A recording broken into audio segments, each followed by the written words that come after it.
Everything was wet. Heavy thunderstorms had passed through during the night. Freelance was at the Windigo dock, and Vicki and I were looking forward to a relaxing day with Dwayne and Ma on Innisfree and Ron, Kelly and Megan on Windshadow. It was a very quiet morning with very little boat traffic. Windshadow, another Great Lakes Cruising Club boat, was docked across from Freelance. They had sailed all the way up from the Detroit area to explore the wonders of Lake Superior and had self-isolated as long as we had. At noon, the sun came out and things slowly started to dry out. But we didn't expect this sunny weather to last. The forecast had predicted unstable conditions throughout the day, with isolated showers passing through the northern part of Superior. And as foretold, this sunny weather was indeed chased away by another northward squall, which arrived over the western end of Isle Royale by mid-afternoon. It mainly brought moderate rain, but also breezy conditions. We had Freelance well protected on the eastern side of the dock, but it wasn't too bad for the boats on the western side either. The small squall lasted for just a little more than an hour, and the weather became so pleasant we decided, given the lengths of our individual quarantines, that we could safely make a small-scale cruisers potluck happen at the end of the dock. Okay, tell him about what we had. This was the last, well, not the last fresh things, but we still had really, really crisp greens, but we didn't have enough for the whole group. So we added a lot of extra ingredients like cucumbers that she brought from her garden. And a little mint and parsley and then the tomatoes. And then we had made yesterday a kale salad. We still had some of that very crisp kale with cherries, Michigan cherries, dried Michigan cherries, and feta cheese. So we've added a little more blue cheese. And we are going to dress it with this wonderful dressing. It's already got this is a citrus honey vinaigrette. And that's going to be our only addition now, and then we're ready to bring it out. Yeah, and you should show your fancy. But now we also put together a bean melange. Not green beans, but baked beans, black beans, and corn, peppers, bacon, and we're bringing that over as well. So I think I'm going to put this bacon either on the salad or a little bit more bacon in the beans. What do you think? I think that it's another example of how Spartan life is when you're cruising. Yeah. Spontaneity and you make it Spartan. You make it. We are really Spartan and spontaneity. Among other items, Vicki and I brought a honey-baked ham, and Dwayne and Ma's contributions included sweet potato fries. We had quite a meal. The sunset was one of those unforgettable vivid sights for which the Lake Superior region is rightly famous. Unless you see them in person, it's hard to believe that they're real and not just some artist impression of what a northward sunset should look like. This one was truly spectacular, and we watched it from the dock until the sun was well below the horizon. The colors were, of course, quite different early the next morning. Windshadow had cast off its lines about an hour before us, but we were now singled up and ready to leave Isle Royale for Grand Marais on the scenic Minnesota North Shore. It was 7 o'clock Central, 8 Michigan time, when Vicki took us away from the dock and out into Washington Harbor. We had about 50 miles to go to our destination. Looking back, we had had a wonderful time during our 9-day visit to Isle Royale. It's really hard not to have fun when cruising the national park, and the normal isolation in the wilderness setting served us well in this troubled year of 2020. The real world seemed so very far removed, and we wished we could have stayed longer. But it was time for us to move on, first to Grand Marais today, and then across Lake Superior to the Apostle Islands tomorrow, weather permitting, of course. The Grand Banks trawler, which had been at Windigo dock, was rapidly gaining on us. It soon caught up with us, but it wasn't going our way. They continued out Washington Harbor and turned towards the south. It took us about 30 minutes to get from the dock to our first turning point. Well, here we are again at the infamous North Gap, Vicki. Boy, it's flat.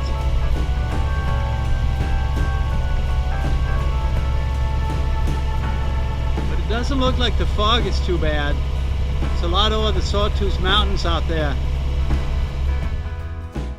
While I say the North Gap is infamous, it might be better to call it famous. As I mentioned before in our videos, the beloved 184-foot package steamer SS America sank here in 1928 after the mate took a steel-hulled ship too close to shore. Many years later, there was an attempt to raise it, but the effort was sabotaged with explosives, likely to preserve it as a dive site. Today, decades after the sabotage, the wreck remains a popular dive site. The America sits at a steep angle, with its bow close to the surface, but the channel is wide enough to stay well clear of the wreck as long as you keep away from the buoys, and obviously keeping your distance is especially important when there are divers in the water. When we came out of the North Gap, we made our turn to port and settled in on our course. Yeah, that fog is just hanging around the coastline out there. It's not going to bother us too much. Our route took us past Thompson Island and Johns Island, and then well clear of the reefs around the Rock of Ages Light. It looked like we would have an easy passage, but such summer days in Lake Superior can trick you. The weather is often changeable, so it's always best to pay close attention to the weather forecasts. And we did. Well, here we are on our way to Grand Marais in very flat weather with little fog on the horizon, not much. But we hope to make it to Grand Marais before the weather's coming in. They're forecasting some front coming through with some thunderstorms. We had about 6.5 hours to go, and the weather was coming right at us. It was going to be close. But for now, everything was uneventful. Hal, our autopilot, was steering a steady course, and we were running well at 6.5 knots. Our friends on Innisfree had passed us up by the Rock of Ages Light and disappeared into the haze. They can run 4 times as fast as we do. Wind shadow, as seen here by the AIS position on our chart plotter, was still more than an hour ahead of us. It sure looked like we would all be safely in port when the thunderstorms arrived. At 1 p.m. Minnesota time, Freelance closed in on Lake Superior's north shore. We figured we still had about 3 hours to go to the harbor entrance. A light rain started to fall about 15 minutes later, and soon a following wind developed as air flowed in towards the approaching weather. At first, the wind speed topped out at 15 knots from the northeast, but then settled into a light 8 to 10 knot range. After we had passed 5 Mile Rock, we crossed wakes with another sailboat, which we thought had come out of Grand Marais. It sure looked like they were having a great sail tacking up the coast. The light rain continued, and the leading edge of the fast-moving cloud layer was now well past us. From the radar, we could see we would likely get in port before the real weather hit, and we were now fast approaching our destination. A peninsula with its Artist Point, North Superior Coast Guard Station, and the lighthouse on the Long Breakwater protects the northern and eastern side of Grand Marais Harbor. We passed it at 4 p.m. after a 9-hour passage and made our turn into the entrance by the distinctive lighthouse. And once inside, turned starboard towards the mooring field where we had reserved a buoy. Our timing was perfect. The heavy thunderstorms arrived about 40 minutes later when we were all squared away. Grand Marais' mooring field is well sheltered, although you may occasionally get quite a surge coming through the harbor entrance. But that's when the southwest wind is strong and persistent. I would not recommend anchoring in the basin. The holding ground is notoriously poor, so it's best here to either get a mooring or tie up to a dock. The best protection, of course, is in the small marina, where our friends on Innisfree and Windshadow had chosen to stay for the night. The rain and wind picked up. We were glad we had made it into port when we did and could now relax in our dry and cozy cabin. And despite the heavy rain, hoped for favorable weather for the next morning's crossing. We left Grand Marais around 10 a.m. after a brief visit to the marina's service dock where we took on diesel. The conditions were nearly perfect for sailing across Lake Superior to the Apostle Islands. After setting the mainsail, I went up on the foredeck to raise Freelance's working jib, our staysail.